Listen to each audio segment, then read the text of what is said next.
Muy buenas tardes, muchas gracias por su presencia y retomamos las exposiciones de Pol Morillas, después de las dos primeras, esta tercera y ya conclusiva, que hoy toca hablar de, como nos anticipó ayer, de ese mundo que él ayer dibujó, cuál es el papel posible de Europa, ¿no? Muy bien. Pues sale. Muchas gracias y comenzamos sin más. Pues comenzamos entonces. Gracias de nuevo por acudir, gracias por el interés en las sesiones.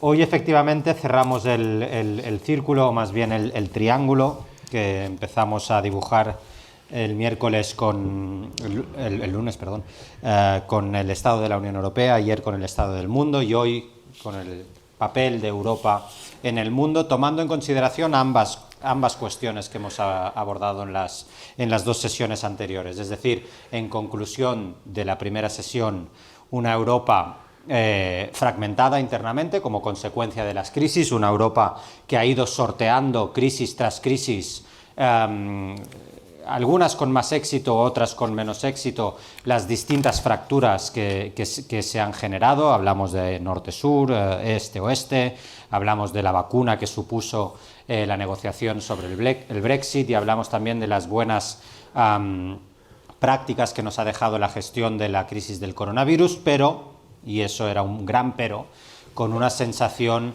de desarraigo sobre el proyecto europeo, con una sensación de crecimiento, de cuestionamiento de la democracia y de la validez de nuestros sistemas, dado el aumento de las fuerzas populistas, de euroescépticas, de la polarización en muchas de nuestras sociedades, y todo eso llevaba efectivamente a un estado de Europa que, para decirlo resumidamente, duda un poco más de sí misma, duda un poco más de ser realmente el alumno aventajado del orden internacional, ¿no? Que es tal como se gesta la Unión Europea como poder normativo, como poder que es capaz de definir la normalidad en la escena internacional. Una Europa que es menos que confía menos en sí misma, tiene por lo tanto ciertas dificultades para enfrentarse a lo que la segunda sesión puso encima de la mesa, es decir, un mundo también más fragmentado, un mundo más conflictivo entre grandes potencias y que además está sujeto a unas transformaciones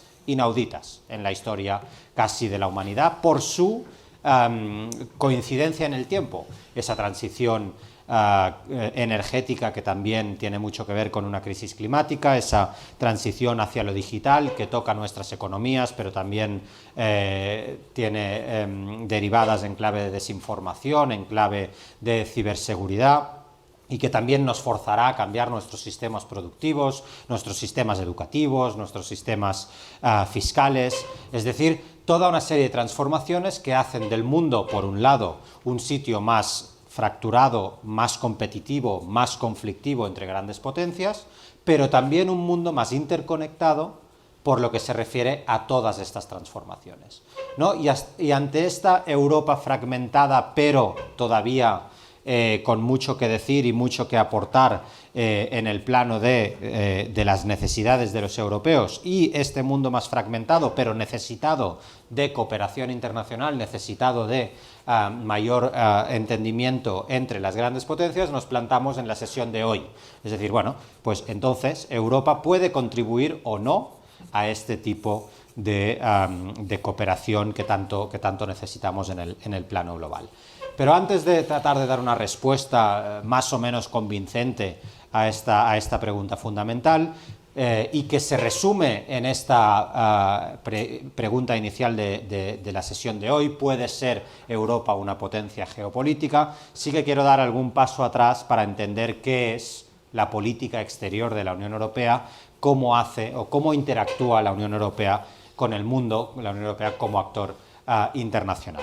Y lo voy a hacer en primera instancia preguntándonos sobre si realmente la Unión Europea la idea de la Unión Europea casa con la idea de un mundo más geopolítico. Esta es la primera pregunta que nos tenemos que hacer, porque por un lado hay efectivamente una toma de conciencia de que el mundo es más geopolítica, geopolítico, perdón, tomamos conciencia nosotros como europeos, pero toman conciencia también el resto de actores internacionales, y que por lo tanto esto demandaría de un actor como la Unión Europea más papel internacional. Este es el punto de partida. Además, jugamos con un elemento a favor, y es que de manera consistente en los últimos años y casi desde el inicio del momento en que se empieza a hablar de una política exterior europea, es uno de los ámbitos que siempre mantiene un alto grado de apoyo por parte de la ciudadanía. Es decir, la ciudadanía siempre prefiere una Europa capaz de jugar un papel en el mundo, una Europa con una política exterior fuerte, con una política de seguridad y defensa fuerte, y eso debería de ser algo positivo. Sin embargo, esta percepción positiva de los europeos hacia la política exterior se ve contrarrestada con unas dinámicas muy difíciles de conjugar para que Europa pueda ser esa potencia geopolítica. ¿Cuáles son? En primera instancia, una percepción muy distinta de las amenazas en cada país europeo, en cada Estado miembro. En segundo lugar, distintas culturas estratégicas que derivan de la historia, derivan de la posición de cada uno de los estados en el mundo. En tercer lugar, una relación conflictiva en muchos casos con las grandes potencias, las otras grandes potencias, Rusia, China y Estados Unidos, y vamos a prestar un poco más de atención, como no puede ser de otra manera, al caso de la crisis con Ucrania, que es la que nos ocupa en estos días mientras estamos realizando estas sesiones. Así que empecemos por el principio. Casa la idea de un mundo más geopolítico con la idea de una Unión Europea que contribuya de algún modo a este mundo geopolítico. En cierta medida, y esa es la respuesta inicial a esa pregunta que voy a problematizar después, es que no. Es que la Unión Europea como concepto no casa con un mundo más geopolítico. ¿Y por qué no? Porque precisamente la Unión Europea está constituida internamente para superar las lógicas del poder. Es decir, surge la Unión Europea como respuesta a las guerras mundiales que tienen lugar en Europa en mayor instancia, para que los países europeos no tengan que volver a pensar nunca más en clave de poder, en clave de geopolítica, en clave incluso, me atrevería a decir, de soberanía de cada uno de esos países. ¿Y cómo lo hace la Unión Europea? Uniendo fronteras, creando una moneda común, pensando en misiones militares conjuntas en el exterior, pensando en el área de libertad de movimientos, pensando en un mercado único y sus 4 libertades fundamentales. Es decir, todo esto va en contra de la idea de la soberanía estatal como único elemento que rige en relaciones internacionales. Y en cambio, eso contrasta con que el hecho de que hoy pedimos a la Unión Europea que, como el mundo es más geopolítico, pues Europa también lo tiene que ser, en consecuencia. Bueno, pues esta contradicción de partida, esta contradicción que tiene que ver con la génesis del proyecto europeo y con el estado del mundo, es lo que trataremos de ver si tiene alguna vía de salida.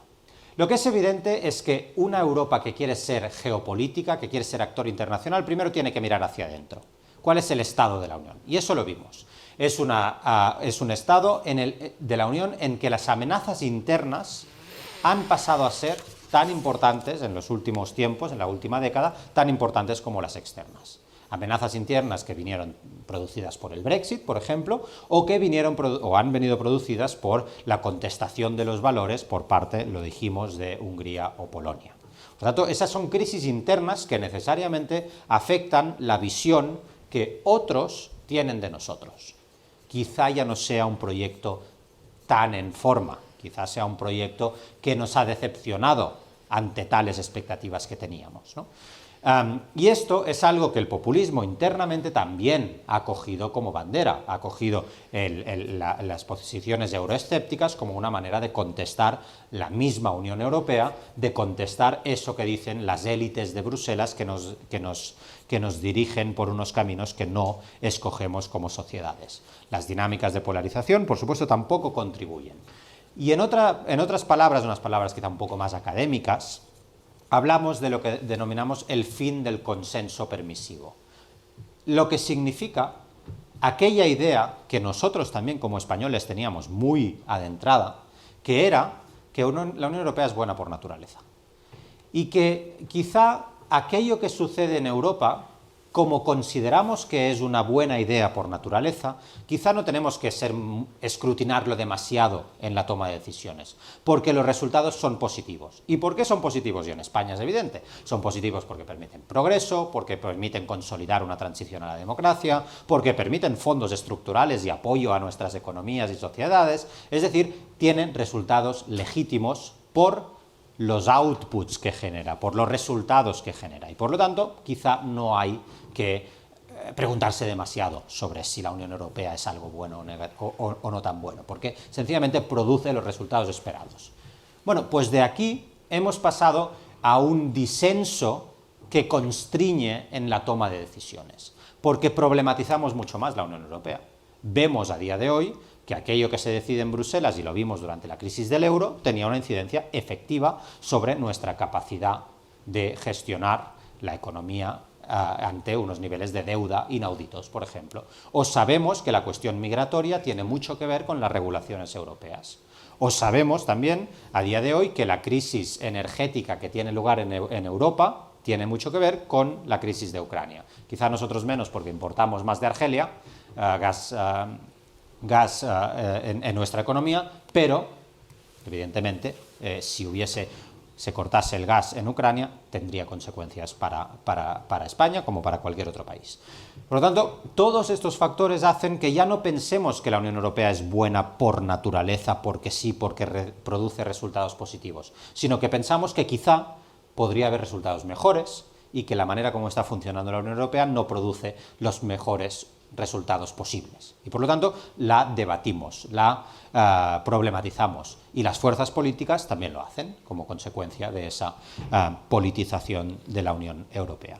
Y además en el exterior, lo vimos en la segunda sesión, pero incido en ello, este mundo más geopolítico que nos lleva a pensar de que esa idea de Europa como avanzadilla del orden liberal internacional, es decir, Europa era la potencia normativa que decía cómo tenían que ser las relaciones internacionales, pues quizá ya no está tan al orden del día, porque otras potencias adoptan otras actitudes. Y esto, el poder normativo, es aquello que había sustentado la idea de Europa. Poder normativo no significa otra cosa que decidir lo que es normal en relaciones internacionales. Y en los años 90, después de la Guerra Fría, lo que era normal en relaciones internacionales era pensar en un mundo globalizado, era pensar en un mundo sin fronteras, era pensar en un mundo que con el nacimiento de Internet iba a crear esa aldea global en la que todos los ciudadanos compartiríamos fuentes de información y eso haría fluir, digamos, las dinámicas transnacionales, ¿no? Y eso lo pensábamos durante un tiempo que fue relativamente limitado, del final de la Guerra Fría hasta los 2000 en buena medida, y quizá el 11S en el 2001 fue la primera muestra de que quizá todo no lo estábamos leyendo del modo adecuado mediante el consenso de Washington, mediante ese avance de la democracia y demás. Hoy, más bien, estamos en ese retorno de la historia a la que hicimos referencia ayer. Y además vemos que precisamente la Unión Europea, que se había sustentado sobre este orden de posguerra fría, lo había hecho con gran confianza y voluntad de reforzar las instituciones de gobernanza internacional. Es decir, la Unión Europea era una potencia multilateral. La Unión Europea trataba de actuar mano a mano con Naciones Unidas, con la Organización Mundial de la Salud, que salió también, y de reforzar esas estructuras de gobernanza global. Bueno, pues hoy vemos que esas estructuras de gobernanza global también fallan, o no son capaces de dar respuesta efectiva a muchas de las cuestiones que nos preocupan. Por lo tanto, hemos pasado a un mundo en el que, además de nuevas potencias, el auge del resto, que decía Zakaria, también tenemos lógicas de suma cero entre esas potencias, y lógicas de suma cero que van muy en contra de esta gobernanza internacional, de esta gobernanza supranacional. Pero es que además, en los últimos tiempos, si no fuese suficiente, hemos visto líderes a los cuales no les gusta la Unión Europea. Trump era el ejemplo en su momento, pero Putin es hoy otro ejemplo claro. Putin quiere dividir a los europeos, porque sabe perfectamente que si el sueño de Europa está en buena salud, o tiene buena salud, países como Ucrania querrán formar parte de ese sueño. Entonces le conviene mostrar al resto del mundo que ese sueño europeo no está en tan buena salud y no merece la pena acercarse demasiado, sino que quizá quedándose Ucrania en la esfera de interés de Rusia, quizá le irá mejor. Esa es una vocación clara de Putin a la hora de gestionar la crisis en Ucrania. Y entonces, ¿cuál es el papel exterior? Pues lo que hay es un cierto consenso en el ámbito de las instituciones europeas y de los líderes europeos, de los principales líderes europeos, que Europa tiene que ser un agente protector. Es decir, la Unión Europea como actor internacional tiene que tratar de proteger a los europeos de esas dinámicas disruptivas que tienen lugar en el orden internacional. Y esto ya es una gran diferencia respecto a aquello que se pensaba durante los años 2000. Durante los años 2000, Europa debía de proyectar su modelo para que otras regiones del mundo, como ASEAN o Mercosur, adoptaran la integración europea como modelo. Ese era el objetivo, proyectarse al mundo para que el mundo nos copiara. Pues a día de hoy hay un consenso cada vez más claro de que lo que hay que hacer es protegerse de esas fuerzas, digamos, contrarias a lo que nosotros representábamos en su momento. Y nada más simbólico, más claro, más paradigmático de este cambio de mentalidad que leer las dos estrategias de seguridad que ha publicado hasta la fecha la Unión Europea. Una en 2003, otra en 2016. En 2003, lo que se llamó el documento Solana, de Javier Solana, cuando era alto representante, decía que Europa no ha sido nunca tan próspera, tan segura ni tan libre, y que como tal, en 2003, gracias a estas calidades que tenía Europa internamente, estaba en posicionamiento de mostrárselas a otros para que las adoptaran. Bueno, pues en 2016, la frase que abre la estrategia de 2016, de seguridad de 2016, dice que vivimos en tiempos de crisis existencial. Una crisis existencial en la que el proyecto europeo está en entredicho, o se está cuestionando. Y que esto, por lo tanto, debe de llevar a los europeos a actuar no tanto de acuerdo con los valores que tengan, sino más bien de acuerdo con los intereses que deben de proteger en ese mundo tan convulso, ¿no? Es un cambio de paradigma total, en 13 años, de 2003 a 2016, un cambio absoluto. Entonces ya no se trata tanto de que nuestros principios los vamos a exportar, sino que más bien seremos pragmáticos con nuestros principios. Siempre y cuando los principios sigan nuestros intereses, entonces bienvenidos sean, pero primero nuestros intereses. Además tenemos que dotarnos de autonomía estratégica, ¿no? Esa frase que habréis escuchado muchas veces, ¿no? ¿Qué significa? Pues tener más capacidades internas para actuar en el mundo, más fuerzas de seguridad y defensa, más unión de las mismas a nivel de los distintos Estados miembros, más autonomía energética, es decir, no dependencia de terceros estados para nuestra seguridad energética, más autonomía en materia comercial y que por lo tanto tengamos más control sobre los bienes de primera necesidad, etcétera, etcétera.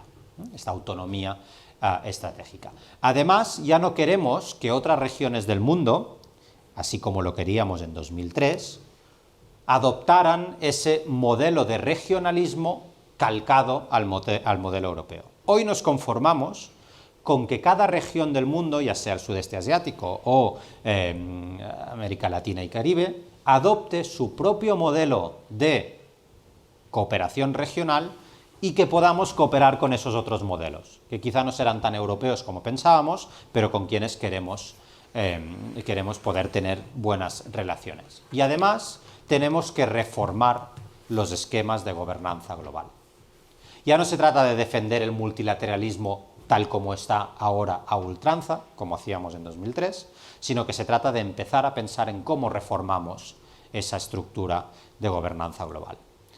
Como veis, Todo ello nos indica una estrategia, una manera de concebir el mundo mucho más realista y mucho menos idealista.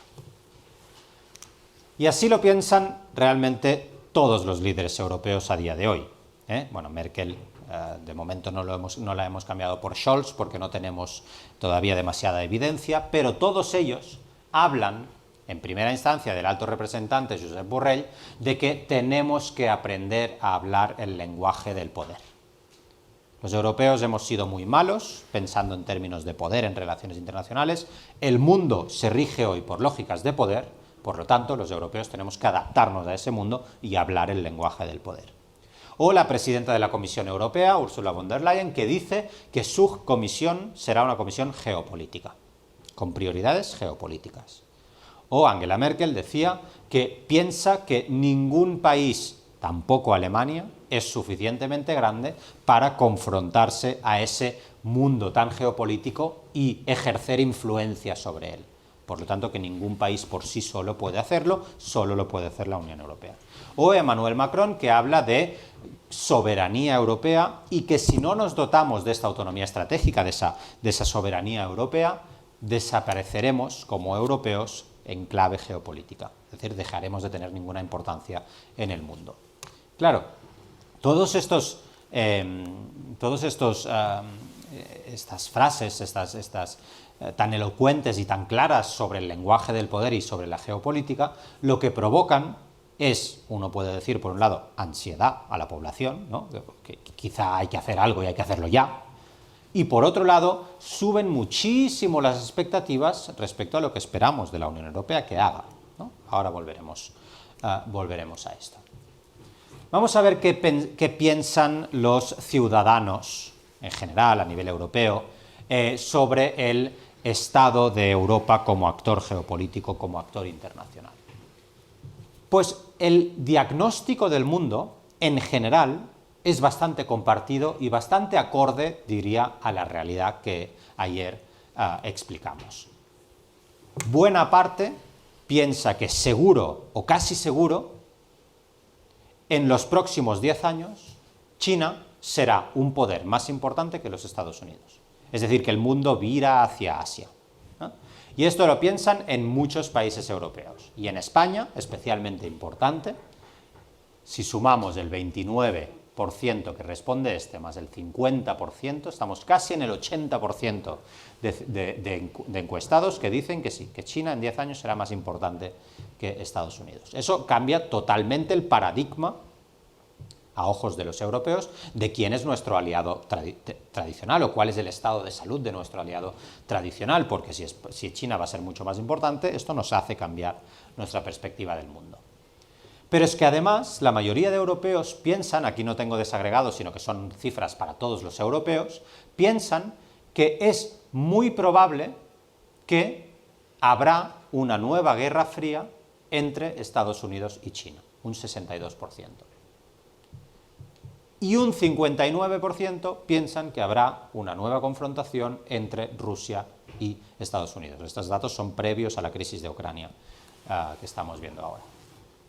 En cambio, los europeos vienen a decir que, por un lado, no creen que su propio país tendrá una guerra o una confrontación, llamémosle, con China. 54% dicen que no, esa guerra fría de mi país con China no sucederá, y tampoco con Rusia. 46% piensan que no va a haber una guerra entre mi país y Rusia.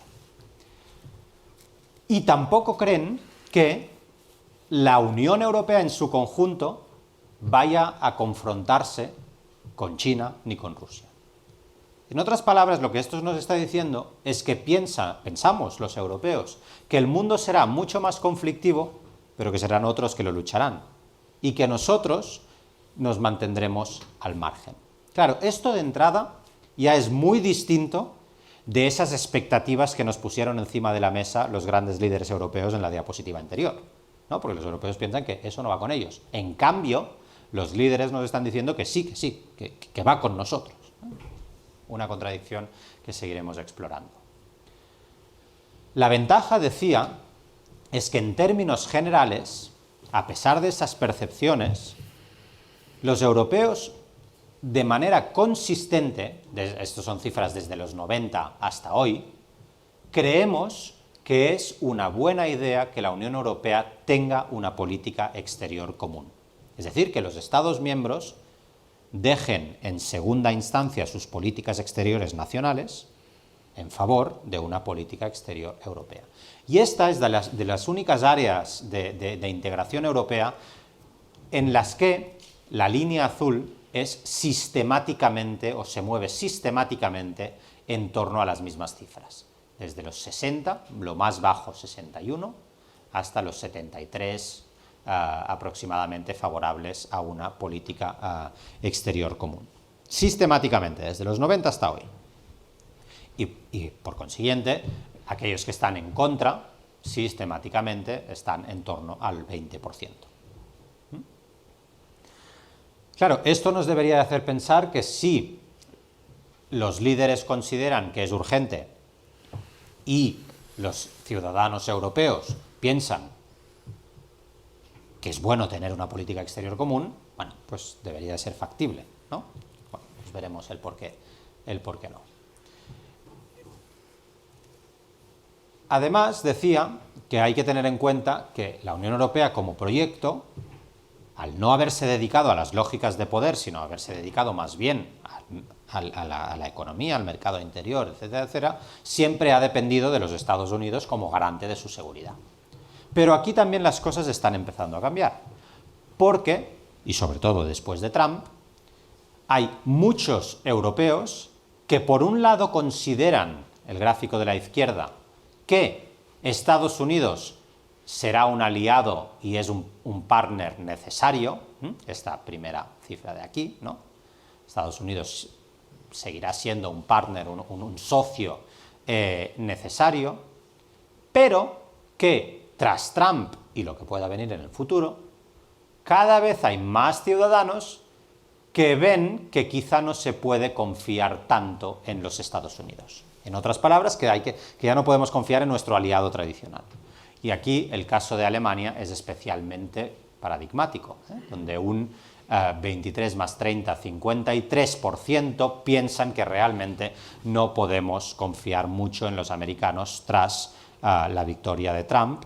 Y, insisto, si en 2024 vuelve a haber otro candidato Trump que gane, pues por supuesto estaremos en cifras parecidas, ¿no? Aquí también esto es problemático, porque si nosotros nos ocupábamos de otros temas que no eran seguridad y defensa, porque los Estados Unidos y la OTAN, por supuesto, eran nuestros garantes, pero hoy no confiamos tanto en los Estados Unidos, aquí tenemos un problema. Y además, en la gran mayoría de los países, en caso, de acuerdo con lo que decía anteriormente, en caso de que China y Estados Unidos o Rusia y Estados Unidos entren en conflicto, preferiríamos mantenernos neutrales en ese conflicto, como europeos. En la mayoría de los países, las rayas verdes de aquí. Consecuencia lógica. Si no confiamos tanto en los Estados Unidos, si creemos que los europeos tenemos que tener una política exterior y ser capaces de ser un actor geopolítico, y el mundo es más conflictivo, pero no queremos meternos de acuerdo con los esquemas actuales, consecuencia lógica, tenemos que tener mayor capacidad de acción propia como europeos, tenemos que tener más autonomía estratégica, tenemos que tener más fuerza, más capacidad de acción en materia de seguridad y defensa. Y esto, en términos generales, como no podemos confiar siempre en los Estados Unidos, tenemos que procurarnos de nuestra propia seguridad y de nuestra propia defensa. En muchos países de la Unión Europea esa concepción es habitual. Quizá no tanto por lo que se refiere a la creación de un ejército europeo. Aquí la cuestión de ejército europeo ya choca mucho más con culturas estratégicas distintas. Y aquí hay países que no ven del todo claro, sobre todo el Reino Unido, esto es previo al Brexit, El Reino Unido no lo ve nada claro, pero tampoco Suecia, porque es tradicionalmente más neutral en política exterior y de defensa. Finlandia lo mismo, no ven muy claro realmente, o Austria, que es atlantista por definición, o Irlanda, que son atlantistas por definición, no ven muy claro que realmente tengamos que crear un ejército europeo. Tiene que ser otra cosa, una política exterior más conjunta, con mayor capacidad de actuar en materia de seguridad, quizá no tanto un ejército europeo. Aquí el matiz es importante.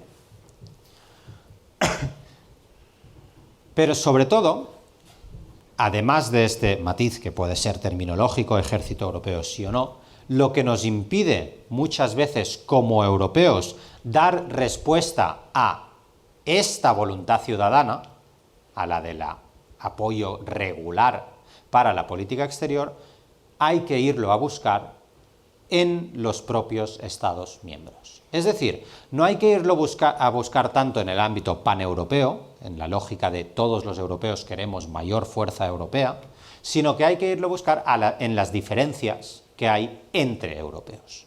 Y a esto es lo que voy a dedicar los próximos minutos.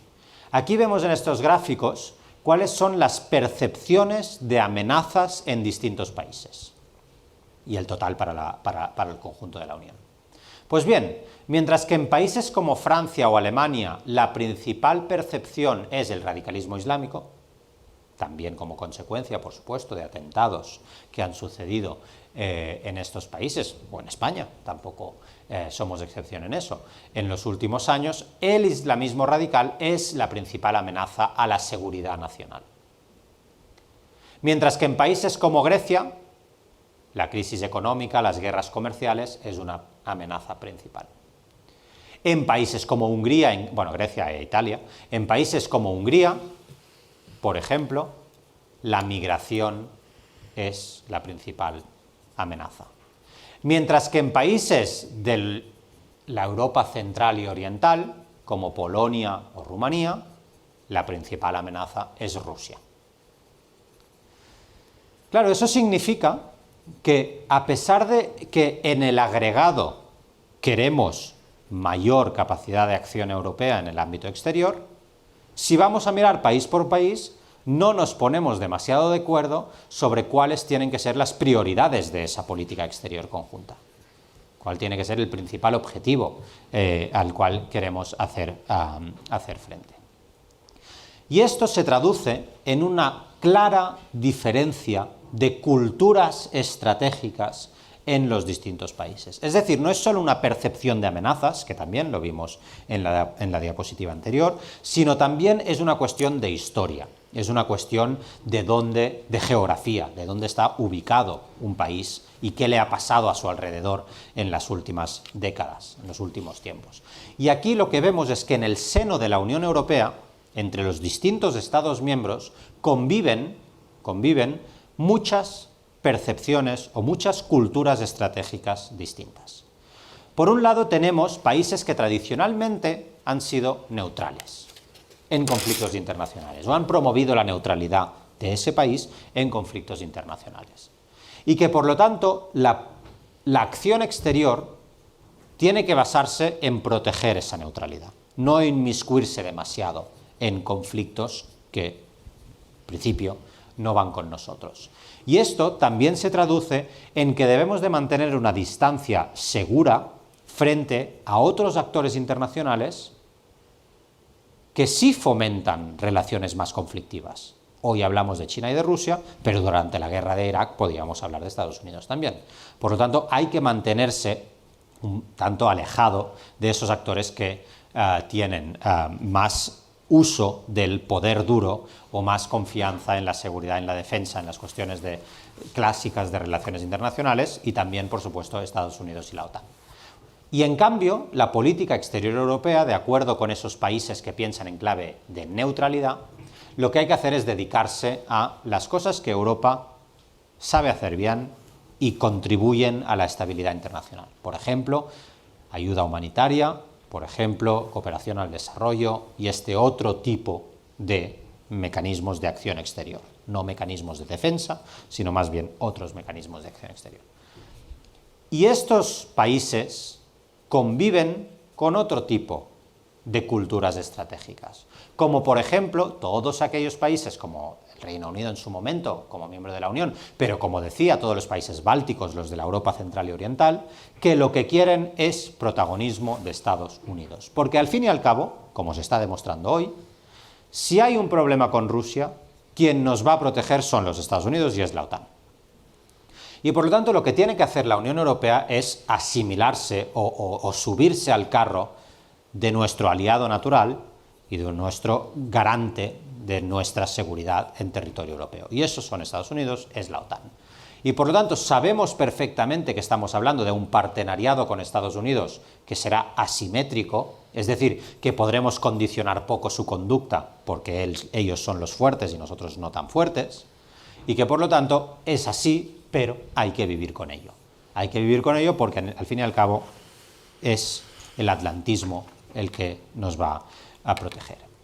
En cambio, países como Francia o incluso las instituciones europeas, como hemos visto en la primera diapositiva con las distintas frases, piensan en clave de autonomía, en clave de equilibrios de poder, en clave de cooperación transatlántica siempre y cuando estemos de acuerdo con eso que piensan los Estados Unidos sobre un tema u otro, y que por lo tanto tenemos que dotarnos de más capacidades propias, ¿no? Este es el lenguaje que también estaría de acuerdo con la general de los europeos, ¿no? Como si miráramos esa gráfica con la línea azul. Y de todo ello, de estas, que es llevado a la reducción, por supuesto, de todas estas culturas estratégicas que conviven en el seno de la Unión Europea, lo que acostumbra a salir es una especie de conglomerado, conjunto, en el cual Europa se proyecta a sí misma, no tanto, eso tradicionalmente, como potencia militar y potencia geopolítica, sino más bien como potencia civil. Potencia que contribuye a las reglas multilaterales y a la cooperación internacional, que fomenta el diálogo, la diplomacia, que tiene cierta ventaja comparativa en algunos escenarios de crisis y es ahí donde puede contribuir efectivamente, que tiene que promover la democracia, el Estado de Derecho y las normas internacionales, y de eso es eso que decía yo al principio, sale de aquí la potencia normativa, la potencia civil, la potencia normativa europea, que converge bastante, por otro lado, con la visión de Alemania, no por casualidad también, teniendo en cuenta el poder de Alemania en las discusiones europeas. Perdón, ¿no está España en ninguno de esos grupos? No, porque España es un país curioso, en el sentido de que si hablamos de 2003 y el gobierno de Aznar estaríamos claramente aquí, en el atlantismo europeo, formamos la cumbre de las Azores y por lo tanto pensábamos que el acuerdo con Estados Unidos era lo principal. De hecho, hoy mismo con la crisis de Ucrania, España está reforzando mucho el vínculo atlántico y está siendo un socio muy explícito con la necesidad de llevarse bien con Estados Unidos, pero en cambio el lenguaje Ucrania al lado, el lenguaje hasta ahora, por ejemplo, de la administración actual, del gobierno actual, es mucho más acorde con la Europa superpotencia. Necesitamos un ejército europeo, necesitamos una Europa federal, etcétera, etcétera, ¿no? Y por lo tanto depende un poco de los colores y quizá el periodo de la guerra de Irak es una excepción en la general. En la general España estaría más de acuerdo, diría, aquí en medio, o sea, justo entre la Europa potencia civil y la Europa superpotencia. Salvando la guerra de Irak, que como saben todos ustedes, tuvo un gran cisma en el tablero político nacional, pero también en el tablero político europeo. ¿Y qué sucede con estas grandes divisiones estratégicas que vienen dadas por estas distintas culturas estratégicas? Pues que se enfrentan muchas veces a escenarios de crisis como con Rusia o como con China, donde hay distintas percepciones o de la urgencia o de la posición que tomar, y se enfrentan con unas dinámicas institucionales que rigen la unanimidad.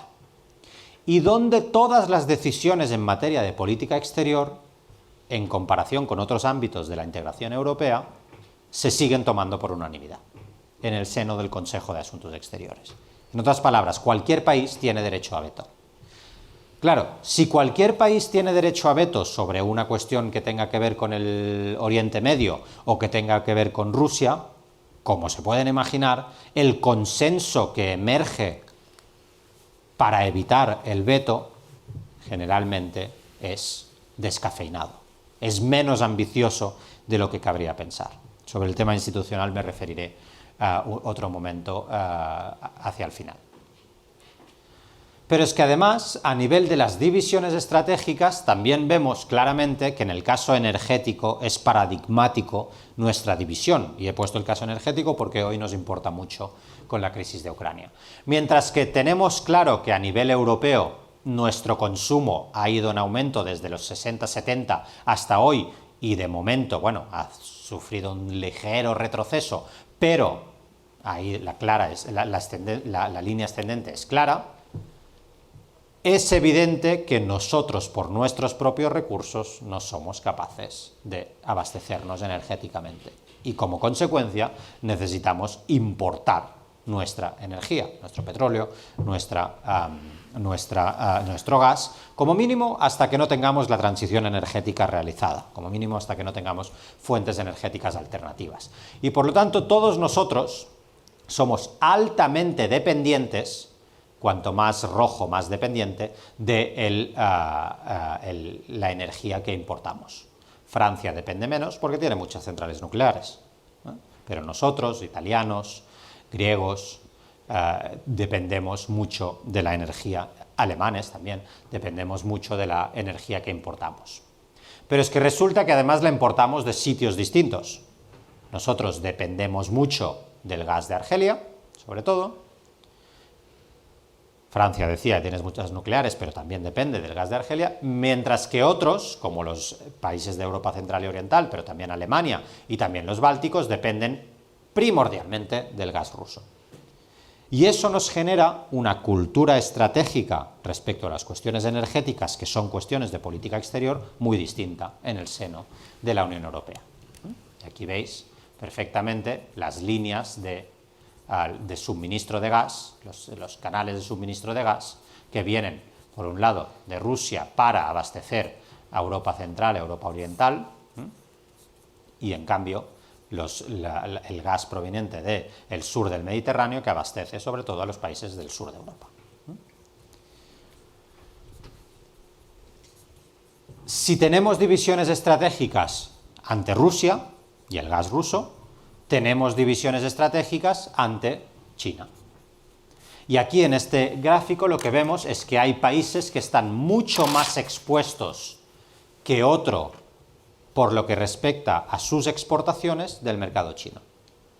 El caso de Alemania es la más expuesta a las exportaciones del mercado chino, pero también la República Checa, ¿no?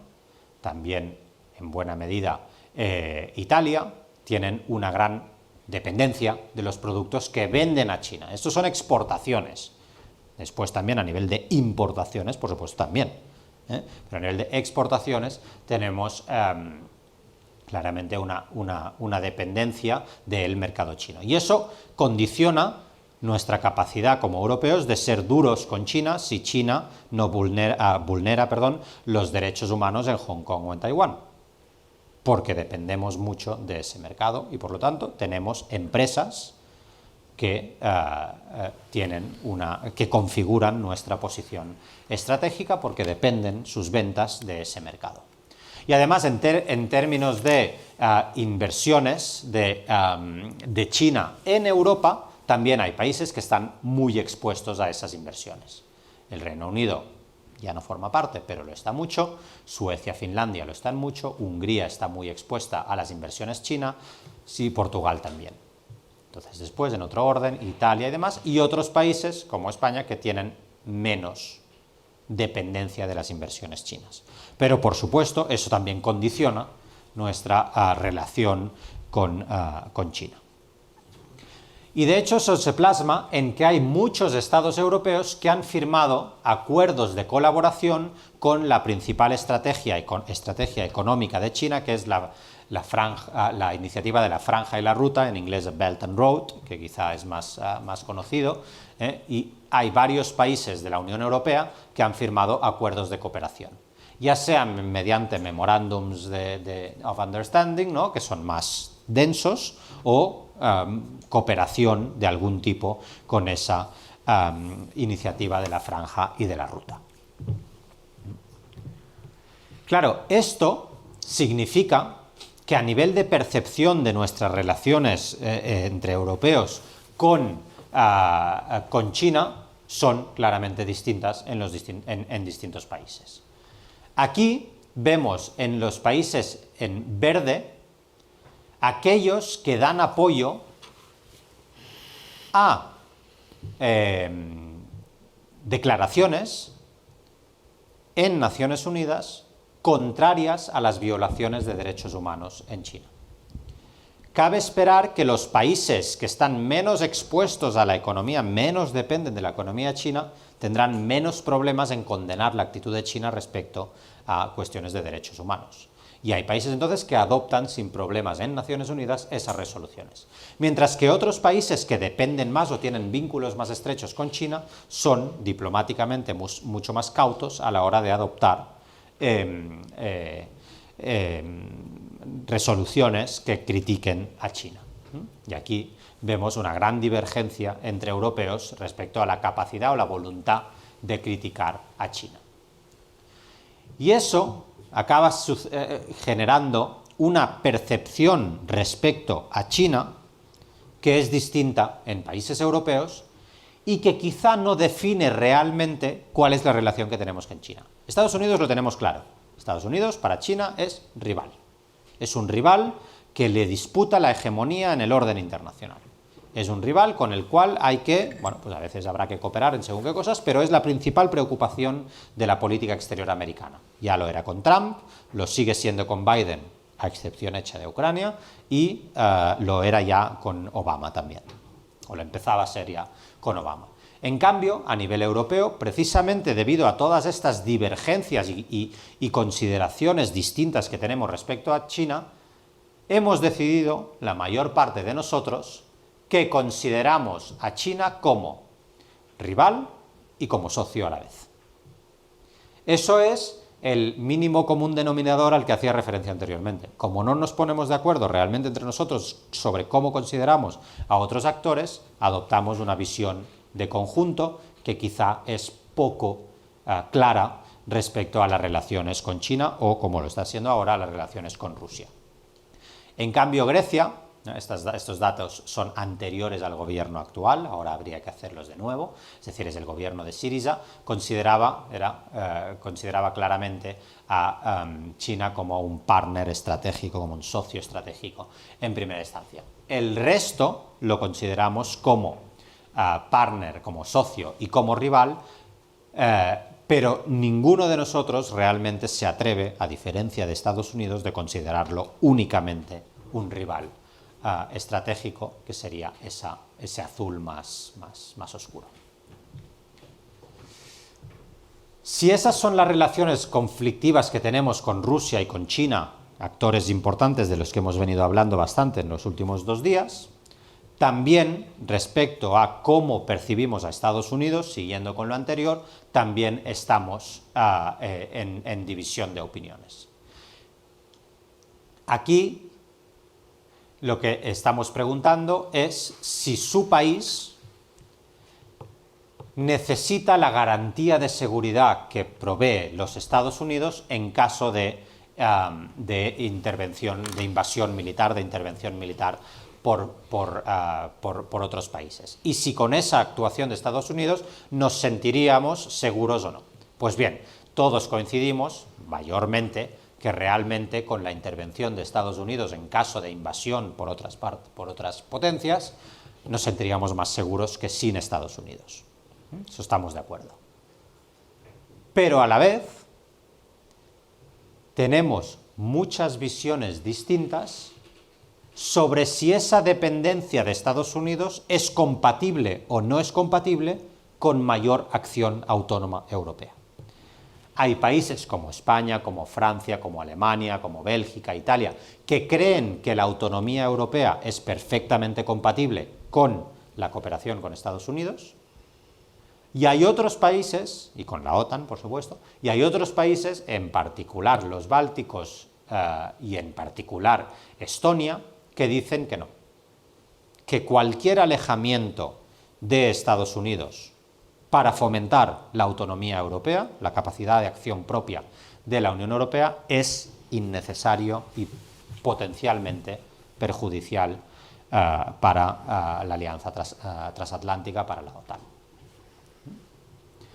Y claro, esto en casos como, y ahora voy a ir cerrando y concluyendo para si hay algunas preguntas de las 3 sesiones podamos tener un poco de tiempo al final, en caso como la crisis de Ucrania actual nos tensiona mucho más entre europeos respecto a nuestra posición en el mundo. Y aquí vemos las cifras de distintos países que consideran si es necesario si tomar el riesgo de defender a Ucrania en caso de intervención rusa, en caso de invasión rusa. Pues aquellos países que le tienen miedo a Rusia, por motivos históricos, como Polonia, dicen mejor no meterse. Mejor no meterse porque vete a saber quién es el próximo. Y que por lo tanto, en países como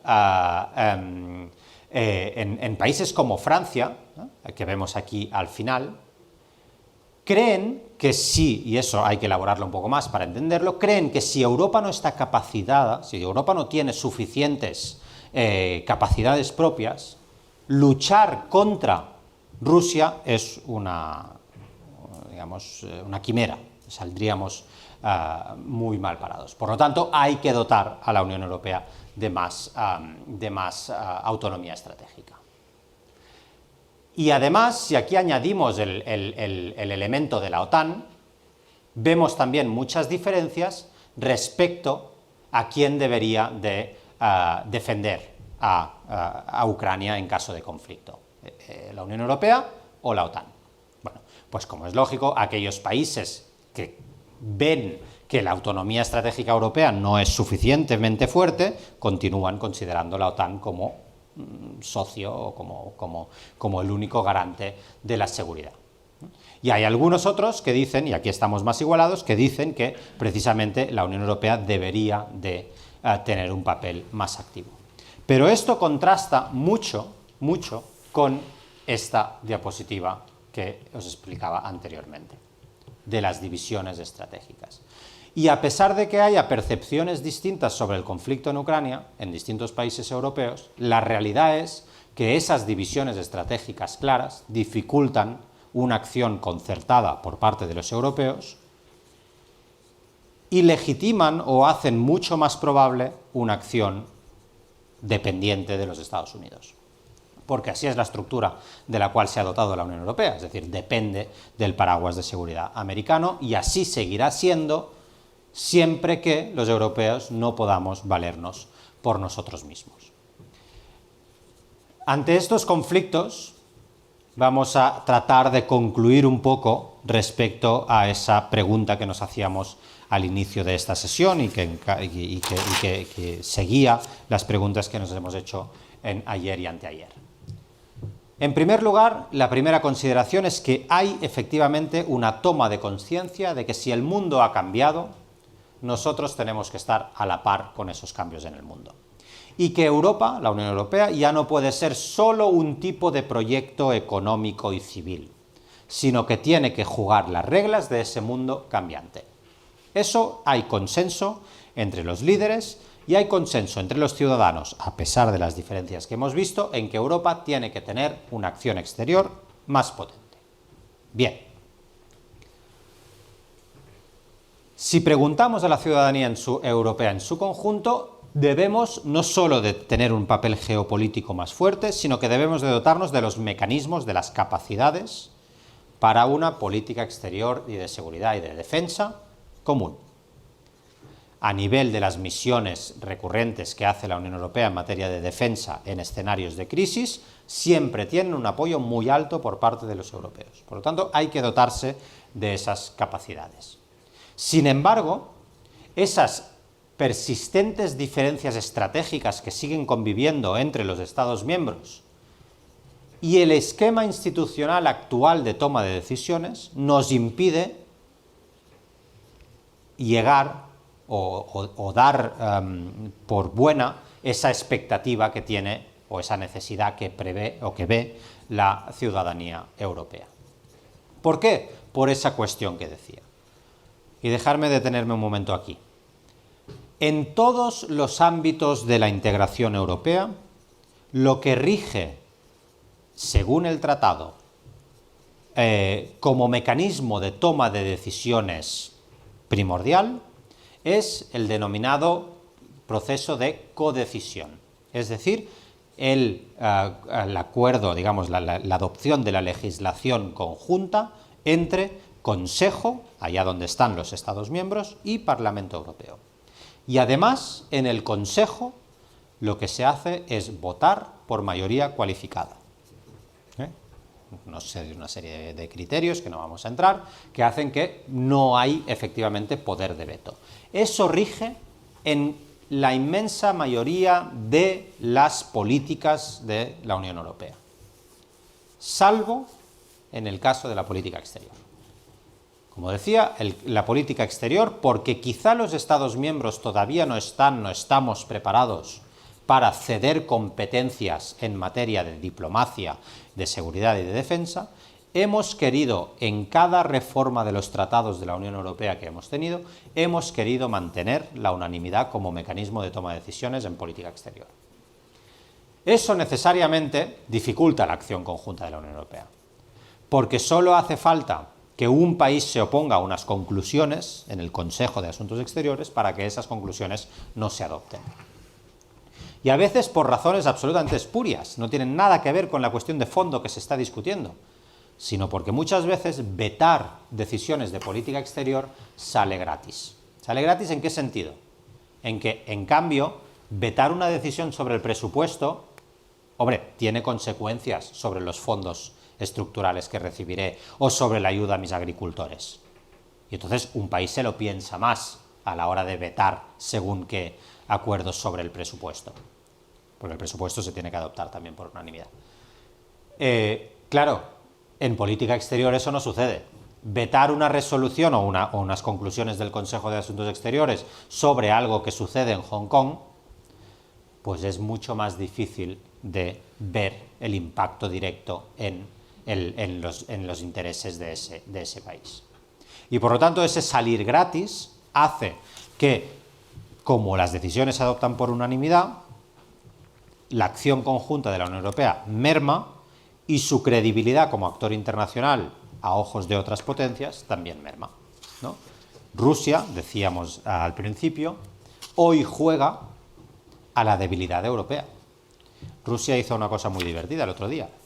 Mandó el ministro de Asuntos Exteriores ruso 27 cartas a 27 ministros de Asuntos Exteriores, esperando que los 27 ministros de Asuntos Exteriores responderían por separado. Entonces, ¿qué pretendía el Ministerio de Asuntos Exteriores ruso?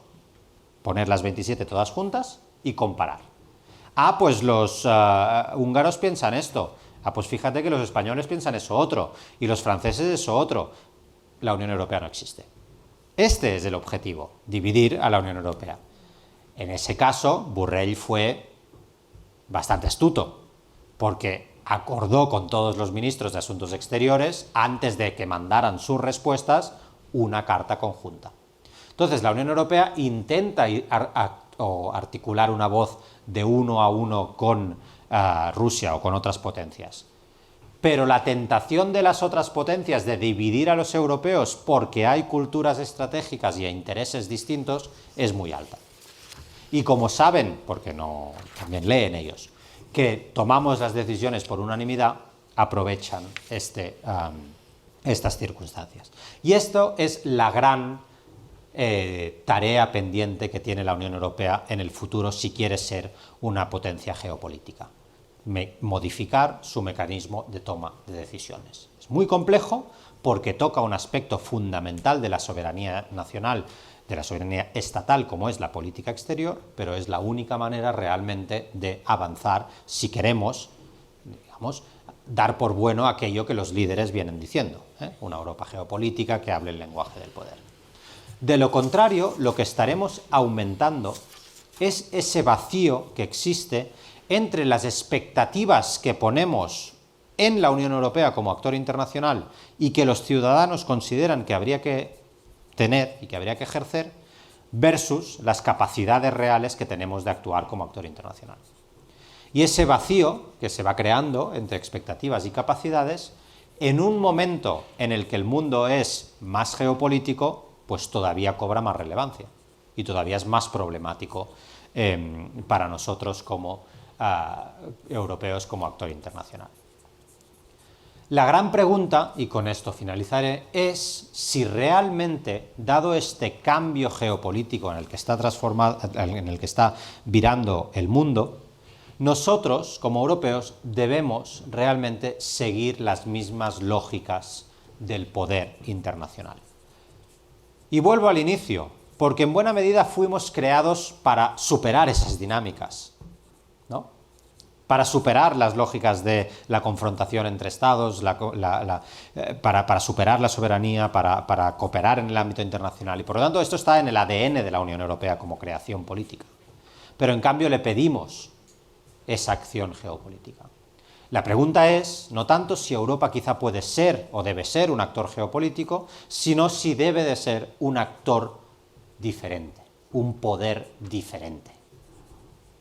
¿Diferente cómo? Pues probablemente aceptando su dependencia en materia de seguridad y defensa de Estados Unidos y de la OTAN, lo estamos viendo estos días, pero en cambio teniendo mucha más capacidad de incidencia en aquellos aspectos donde realmente la Unión Europea es un poder diferencial. Es un poder diferencial en el ámbito comercial, porque tiene un mercado único a nivel internacional. Es un poder diferencial en la lucha contra el cambio climático. Es un poder diferencial en la concepción y ejecución de normas internacionales en muchos ámbitos distintos.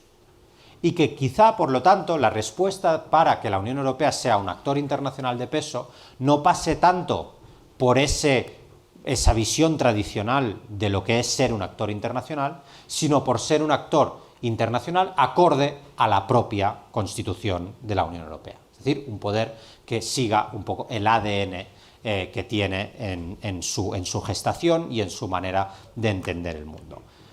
Hacerlo en el momento en que hay mucha presión externa es difícil, sin duda, y lo estamos viendo.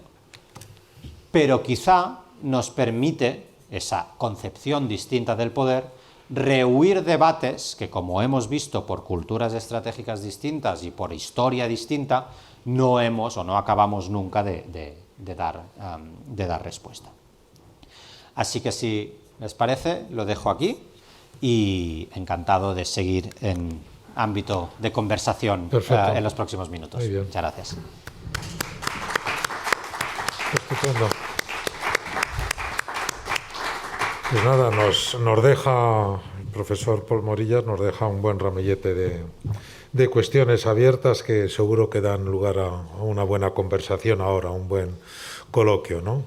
Realmente ha sido impresionante el cúmulo, vamos, la buena y la rica información, la abundante información que nos has dado, ¿no? Yo he tomado muchas notas y imagino que también todos ustedes. Perdón, empiezo yo por excepción una vez el coloquio.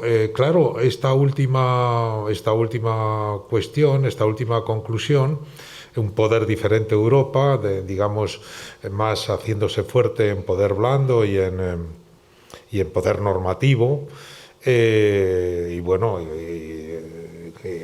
dependiendo de la Alianza Atlántica o de Estados Unidos, a efectos un poco de defensa y seguridad, claro, siempre que los que pagan la Alianza Atlántica y el presupuesto militar de Estados Unidos consientan en ello, que el problema es que parece ser que cada vez van a consentir menos, ¿no? Claro, es que la combinación para Europa sería ideal. Nosotros poder blando, que es el bonito, esto y el normativo, y que los otros nos saquen las casas al fuego. Bueno, era la argumentación básicamente de Trump, que me da la impresión de que también es la de Biden, ¿no? Siempre se dice que Biden, con otras formas y maneras, pero hay una línea de continuidad en estos planteamientos básicos, ¿no? Yo estoy respondiendo directamente a esta pregunta porque es muy... sí, porque me parece muy relevante y creo que es importante aclararlo. Ser un poder diferente no significa ser un poder autárquico, ¿no? Que no entiende de las lógicas del mundo. Tienes que comprender tus propias deficiencias, sabes que Estados Unidos será un garante, pero tienes que contribuir a ello, claro. Y aquí es la queja de Trump y es la queja de todas las administraciones americanas, es el famoso 2% de gasto en defensa. Y eso, por supuesto, hay que contribuir con ello. Lo que creo que es un mensaje más, digamos, es positivo en este sentido, es que acordando formar parte de ese consenso y, por lo tanto, contribuyendo a ello, ser un poder diferencial. Es decir, hay algunos ámbitos en los que Estados Unidos siempre estará mejor preparado, ¿no? y en cuestión militar siempre estará mejor preparado. Pero es que la autonomía estratégica no debe de entenderse como contraria a la capacidad de acción de Estados Unidos, sino más bien como complementaria a la capacidad de acción o de inacción en según qué teatros de Estados Unidos. Porque Estados Unidos nos está diciendo que su principal preocupación es China, a pesar de Ucrania. Por lo tanto, eso significa que en todo lo que es nuestra vecindad más inmediata, nos está diciendo Estados Unidos que quienes se tienen que recargar en primera instancia somos los europeos. Por lo tanto, la autonomía estratégica tiene que ser complementaria a la alianza transatlántica. Una alianza transatlántica a la que hay que seguir contribuyendo porque es la manera de proveer de seguridad en muchos aspectos clásicos, pero hay que tener una complementariedad en eso.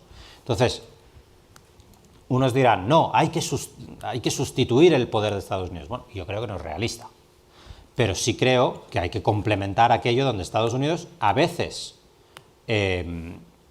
será más capaz de actuar o a veces no estaremos de acuerdo con la actuación de Estados Unidos y por lo tanto tenemos que tener nuestra propia manera de actuar y nuestras propias capacidades de actuar.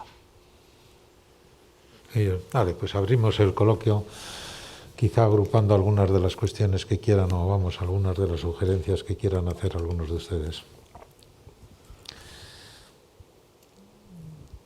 A lo mejor me equivoco yo y estamos todos de acuerdo. Bueno, perdón, allí al fondo. Por favor. Buenas tardes. Primero agradecer la charla, ha sido magnífico oírle.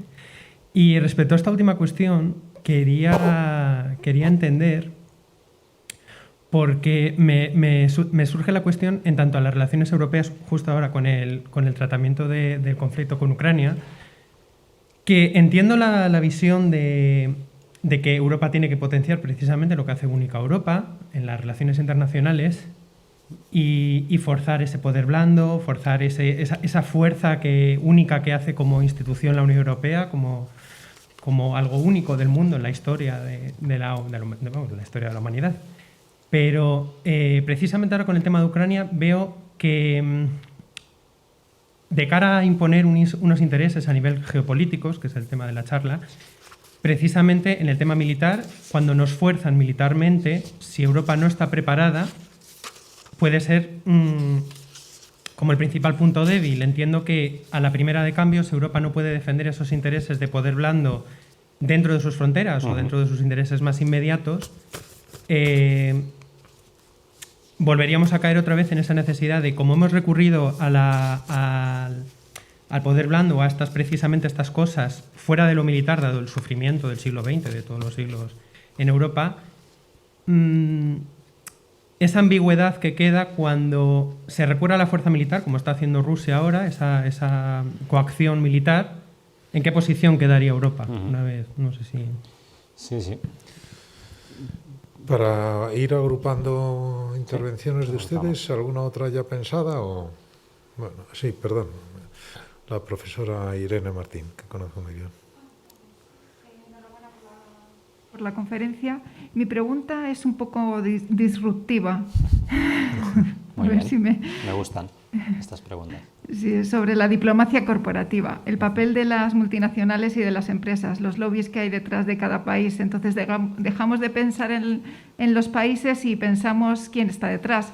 Puede que en la lucha, en la confrontación, pongo un ejemplo, Estados Unidos, China, con Trump muy mal, pero con Trump y Bill Gates puede ir, supongo, es un suponer, ¿eh? No estoy diciendo nada. Entonces, ¿cómo se posicionan las multinacionales independientemente del presidente del país y su color? El papel de las multinacionales en lo que es la diplomacia corporativa. ¿La diplomacia corporativa como instrumento de la ONU es importante? Esas son las preguntas. Pues sí. Empezamos con estas dos primeras. ¿Empezamos por aquí? Vale. Bueno, pues empiezo por aquí porque también se relaciona mucho con la primera del poder blando. O sea, lo que está claro, yo creo, es que la política exterior a día de hoy, o la acción exterior en su conjunto, no es un ámbito reservado de los Estados, y tampoco es un ámbito reservado en las instituciones internacionales. No. Hay muchos más actores que ejercen política exterior a día de hoy o acción exterior y que articulan la visión que otros tienen del país, de un país determinado, o que también inciden en la manera como un país determinado ejerce su política exterior. Y aquí el elemento de las empresas es evidente. Es decir, muchas veces, y si hablamos de las digitales ya no hablemos, Apple tiene una cotización en bolsa que supera el PIB de muchísimos países del mundo y que por lo tanto tiene muchísima más capacidad de incidencia, no tanto que Estados Unidos, porque está en Estados Unidos, ¿no? Pero sí que muchísima capacidad de incidencia, mucha más que los actores tradicionales de las relaciones internacionales. Y entonces, en este sentido, las empresas tienen parte de la responsabilidad en política exterior y de hecho todas ellas han ido aumentando su acción exterior, sus relaciones institucionales, su consecución y su contribución a la Agenda 2030, etcétera, etcétera, ¿no? Esto es un ámbito que ha ido en aumento. El problema muchas veces está cuando estas empresas no están sujetas a mecanismos regulatorios. Mecanismos regulatorios establecidos en el ámbito internacional o en el ámbito nacional. Y esto es el caso a día de hoy de muchas empresas digitales. Lo que nos lleva a preguntas disruptivas como la que hacías tú, que era si realmente quizá no tenían demasiado poder o no tienen demasiada capacidad de incidencia o tienen más capacidad de incidencia que los propios estados. Y en cierta medida sí, pero lo que no puede ser es que si hemos regulado todos los ámbitos de comercio en el ámbito del mercado interior, estamos hablando de Europa, las digitales estén no sujetas a esas regulaciones. Es decir, si la Unión Europea llega hasta el punto, como es lógico y probablemente positivo, de regular el marco de esa puerta para que sea seguro, ¿no? Y para que al cerrar no evite el máximo número de problemas de engancharse un dedo, o incluso regule el enchufe ese que hay ahí, el tipo de cable que debe poderse enchufar ahí para poder cargar todos los teléfonos independientemente de su marca. Bueno, pues si regula esto, también tiene que regular la acción de las empresas digitales.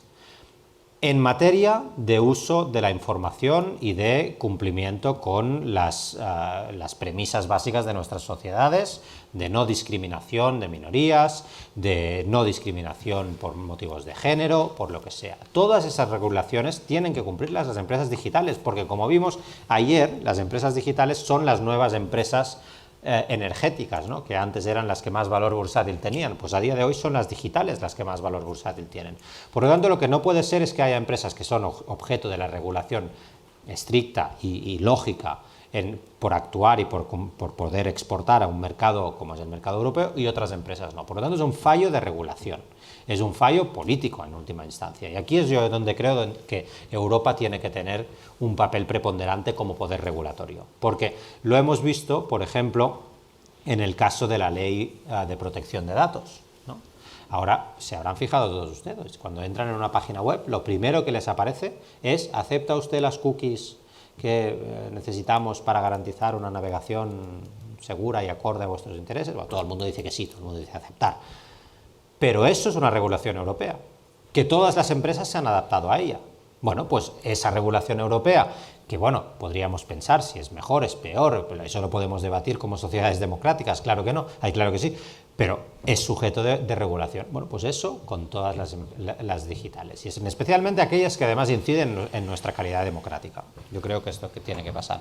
Por lo tanto, no es tanto una cuestión del poder de las empresas, que también, sino una cuestión de la regulación del poder que esas empresas tienen de acuerdo con sus objetivos. Y esto es poder blando. Esto forma parte de la capacidad de incidencia en la escena internacional con un tipo de poder distinto al tradicional, al poder duro, militar y demás. Lo que pasa es que hay escenarios en los que el poder duro vuelve a reaparecer, y lo estamos viendo hoy con Ucrania.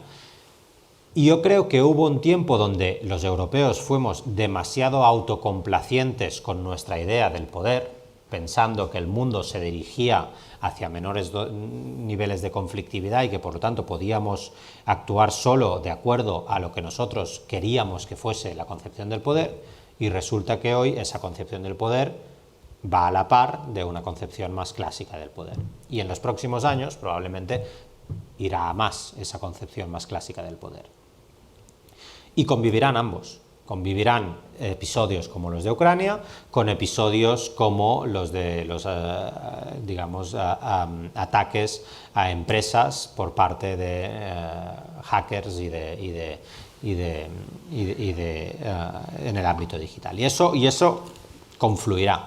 Y el poder se irá haciendo cada vez más difuso y la capacidad de incidencia cada vez más difícil de ejercer desde una óptica distinta. Y volviendo a la cuestión de la concepción de las relaciones internacionales, que yo creo que espero haber transmitido durante estas sesiones, creo que las relaciones internacionales, y por lo tanto de los actores que forman parte de ellas, cada vez es más plural.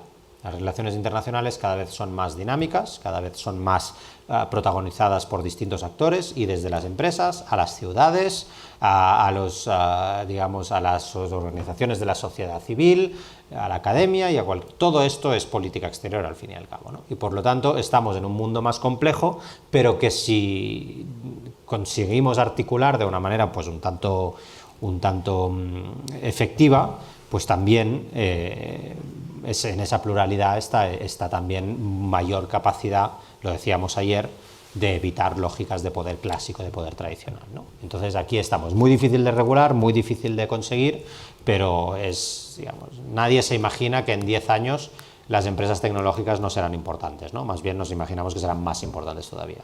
Pues lo mismo con las ciudades, lo mismo con los grupos de opinión y la sociedad civil organizada. ¿Alguna cuestión más? Por favor. Marga Márquez. Bueno, es más reflexión y agradecimiento porque me imagino, bueno, no sé si han caído. Estoy preparando un artículo por el 75 aniversario de una conferencia que Ortega y Gasset dio en Berlín, en la Universidad Libre, que se llamaba Meditatio Europa Quoedam, de la meditación de Europa, ¿no?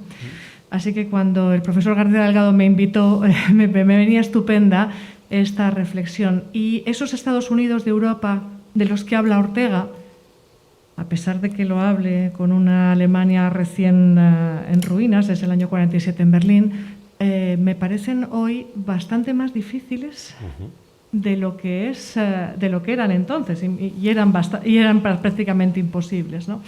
Así que esa es más que una pregunta, era un agradecimiento al profesor Morillas.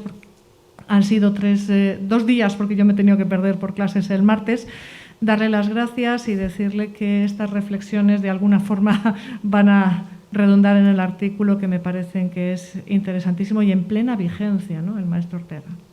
Muchas gracias. Muy bien, pues el agradecimiento es mío realmente, porque además se lo comenté también a José Luis cuando me invitó a esta segunda sesión, ¿no?, de la cátedra, que estoy trabajando desde hace tiempo en un libro sobre estas cuestiones y que me va muy bien poder ordenar mis ideas y poder recabar datos para poderlo plasmar por escrito, ¿no? y poder contribuir a la reflexión de un tema que creo que además en España se ha publicado poco y hemos estudiado mucho la Unión Europea por razones obvias, ¿no? Pero hemos estudiado menos la política exterior de la Unión Europea y su papel en el mundo, ¿no? Yo creo que es importante que toda esa literatura que existe tanto en el ámbito anglosajón pues también tenga una plasmación en nuestra lengua y que pueda ser también objeto de deseo y leído en América Latina, ¿por qué no? Yo creo que esto a mí me ayuda mucho. Y después estoy totalmente de acuerdo con la reflexión sobre los Estados Unidos de Europa.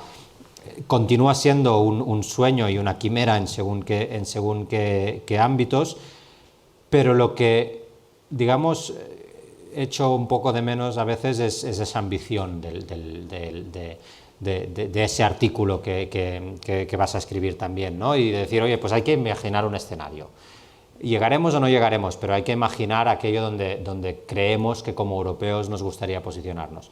Es verdad que todo se ha vuelto tan complejo que parece un sueño irrealizable, ¿no? Pero yo creo que esas guías también nos sirven para, bueno, pues para entender si no queremos ser irrelevantes, ¿qué queremos ser, ¿no? Y yo creo que probablemente no hay que coger esas ideas y trasladarlas al hoy diciendo vamos a construir los Estados Unidos de Europa porque no podremos, pero bueno, hay que tenerlas como punto de partida y como mínimo hacerlas evolucionar hacia lo que sea posible hoy, ¿no? Así que gracias en cualquier caso por mi parte. No sé, se me ocurre a propósito de la... No es por alargar el tiempo, ya no sé. Pero esta escasa preocupación o escaso estudio por parte en España de estos aspectos un poco relacionados con política exterior de la Unión Europea, aspectos geopolíticos, probablemente tiene que ver con lo poco que ha pintado en el escenario internacional desde un punto de vista de política exterior y geopolítico España durante muchos años, claro, ¿no? Esto a diferencia de, bueno, no solo de los otros grandes países europeos, que España es un país grande europeo, ¿no? Sino incluso de actores, vamos, de países que no tan importantes en términos económicos o en términos culturales, desde luego, pero se han movido quizá con más agilidad en el tablero internacional, ¿no? Pues y eso tiene que ver también porque desde España, por motivos lógicos, ha habido una percepción de la política exterior como de enganche a otros actores, ¿no? A veces ha sido la OTAN por la pertenencia a la alianza y en buena medida también ha sido la Unión Europea como fuente de progreso y fuente de bienestar, ¿no? en términos generales. Y efectivamente España ha sido un socio muy constructivo en ambas alianzas, ¿no? y ha tenido siempre la razón de ser en esas alianzas. Lo que pasa es que España quizá, además de ser un socio fiable, pues tiene que ser un socio que contribuya y que contribuya a definir la política exterior de esas alianzas en ámbitos en los que España quizá tenga más valor añadido. Pues América Latina siempre ha sido un referente claro, pero también en ámbitos temáticos, ¿no? y en igualdad de género, pues es un país muy aventajado respecto a otros países. Pues eso también es política exterior, ¿no? O sea que yo creo que la política exterior de la Unión Europea y de la pertenencia a las alianzas internacionales o a las instituciones internacionales viene dada por una lógica de adopción, pero también viene dada por una lógica de promoción de intereses y de visiones de política exterior en esas instituciones, ¿no? Yo creo que hay que conjugar ambas cosas, ¿no? Y allá donde uno es bueno, pues hacer valer, ¿no? la posición nacional, teniendo en cuenta que siempre serás un socio fiable, ¿no? En el sentido de que eres un socio en general proeuropeísta. Bueno, pues si lo eres, pues contribuye a ello, ¿no? No vale decir solo que Europa es buena por naturaleza, no, hay que construir la Europa, no se hace sola, ¿no? Y al revés, si se hace sola significa que la harán otros por nosotros, ¿no? Pues hay que incidir sin duda en la definición de las prioridades, seguro. Vamos a concluir un poquito antes estamos ya casi en el margen. Muchísimas gracias, querido profesor, que no sea desde luego que sea siempre la penúltima de las veces que vengas. Y a todos ustedes muchas gracias. Les recuerdo lo que les dije el primer día. Ahora vamos a alternar convocatorias aquí en CaixaForum a mediados de marzo con Victoria Camps, precisamente, pero vamos a alternar estas convocatorias con otras de la cátedra en Castellana 51, el auditorio muy bonito que tiene allí la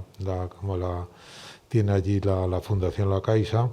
Y ahí empezamos precisamente dentro de 10 días, el día 28 de este mes de febrero, con un diálogo, un coloquio entre dos buenos economistas, uno más talludo que el otro, ahora que no me oye, Emilio Ontiveros, y Enrique Fernández, que es un estupendo, el economista jefe de CaixaBank, un economista con el que yo he trabajado. Esto es excelente, ¿no? Bueno, pues Ale, muchísimas gracias y que nos sigamos viendo, ¿eh? Muchísimas gracias también.